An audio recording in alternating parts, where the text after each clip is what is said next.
Hello வணக்கம் நண்பா. Welcome back to channel. இப்போ ரீசெண்டாக தமிழில் ரிலீஸ் ஆன ஒரு கிரைம் ஆக்ஷன் ட்ராமா மூவி தான் அசாலா. இந்த படம் தியேட்டர்ஸில் ரிலீஸ் ஆச்சு. ஆனால் படம் அந்த அளவுக்கு பெருசாக ரீச் ஆகலை.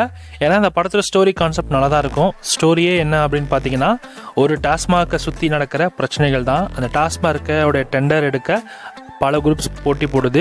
அதில் எதிர்த்த நம்ம ஹீரோ என்ன பண்ணுறாரு, அண்ட் ஒரு பக்கம் வந்து டாஸ்மாக் எடுத்து நிறைய மக்கள் போராடுறாங்க. இது எல்லாத்தையுமே இந்த படத்தில் காட்டுவாங்க. அண்ட் ஓவராலாக படத்தில் ஃபைனலாக அவங்க சொல்ல ஒரு விஷயம் என்ன அப்படின்றது தான் படத்தோட கதையாக கொண்டு போயிருக்காங்க. ஓவராலாக படம் உங்களுக்கு டீசெண்டாக வாட்சாக இருக்கும். இந்த படம் இப்போ ஒரு வழியாக நமக்கு தமிழில் ஸ்ட்ரீம் ஆக போகுது. இந்த படத்தை இப்போ செப்டம்பர் 20 அன்னைக்கு தமிழில் ஸ்ட்ரீம் ஆக போகுது. யாரெல்லாம் இந்த படத்தை வீட்டில் பக்கம் வெயிட் பண்ணிருக்கீங்களோ, செப்டம்பர் 20 இந்த படம் உங்களுக்கு தமிழ் அவைலபிளாக இருக்கும். மறக்காம இந்த படத்தை செக் அவுட் பண்ணி பாருங்கள். அந்த படம் வந்து டீசெண்ட் வாட்ச் தான், ட்ரை பண்ணி பார்க்கலாம். ஒன்ஸ் படம் பார்க்க எப்படி இருக்குன்னு சாலன்பா. இந்த மாதிரி நிறைய மூவி அப்டேட்ஸ், நிறைய மூவி ரிலீஸ்லாம் தெரிஞ்சு அப்படின்னா மறக்காம SRS சப்ஸ்கிரைப் பண்ணிச்சுக்கோங்க.